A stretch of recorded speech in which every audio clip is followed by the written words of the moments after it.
Block প্রশাসনের উদ্যোগে ত্রাণ সামগ্রী বিতরণ দরিদ্র মহিলাদের পাশে পঞ্চায়েত সমিতি সতী এক ব্লকে সম্প্রতি একটি ত্রাণ বিতরণ কর্মসূচি অনুষ্ঠিত হয়, যা ছিল বিশেষভাবে দরিদ্রদের জন্য। এই উদ্যোগটি সতী এক পঞ্চায়েত সমিতির পরিচালনায় এবং ব্লক আধিকারিক অরূপ কুমার সাহার সহযোগিতায় গঠিত। বুধবার সতী এক ব্লক অফিসে এক বিশাল জনসমাগম ঘটে, যেখানে প্রায় 500 মানুষ অংশগ্রহণ করেন। ব্লক উন্নয়ন আধিকারিক অরূপ কুমার সাহা অনুষ্ঠানে উপস্থিত থেকে জানান, এই ত্রাণ বিতরণ প্রধানত সতী এক ব্লকের দুস্থ মহিলাদের জন্য পরিকল্পিত হয়েছে। এদিন প্রায় 500 পুরুষ ও মহিলা তাদের প্রাপ্য ত্রাণ সামগ্রী গ্রহণ করেন। এই ত্রাণের মধ্যে কম্বল, শাড়ি ও বিছানার চাদর সামগ্রী অন্তর্ভুক্ত ছিল। অনুষ্ঠানে পঞ্চায়েত সমিতির সদস্যরা এমন সকল দুস্থ ও অসহায় মানুষদের নিয়ে আসেন যারা সত্যিই সাহায্যের প্রয়োজনীয়তার সম্মুখীন। স্থানীয় জনসাধারণের সহযোগিতায় ত্রাণ সামগ্রী সুষ্ঠুভাবে বিতরণ করা হয়। এই ধরনের উদ্যোগ স্থানীয় মানুষের জীবনে একটা বড় পরিবর্তন আনতে পারে।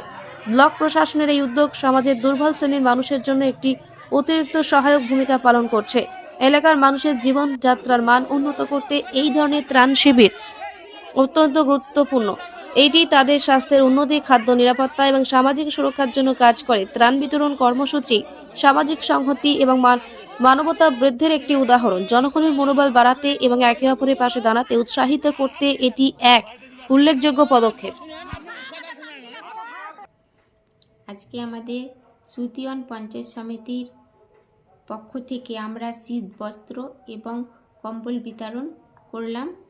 এখানে উপস্থিত ছিলেন আমাদের বিডিও সাহেব অরূপ কুমার সাহা এবং জয়েন্ট বিডিও সাহেব এবং আমাদের সহকারী সভাপতি জিয়ারুত আলী মহাশয় এবং পঞ্চায়েত সমিতির কর্মদক্ষগণ সকলেই উপস্থিত ছিলাম।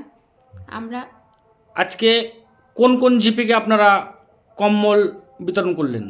আজকে আমরা আহিরন, বংশবাটি, হারোয়া, বহুতাল, নূরপুর, সাদিকপুর অঞ্চলে আমরা আজকে শীত বস্ত্র এবং কম্বল বিতরণ করলাম।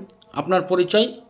আমার পরিচয় সুতিয়ন পঞ্চায়েত সমিতির সভাপতি হাজেরা সুলতানা।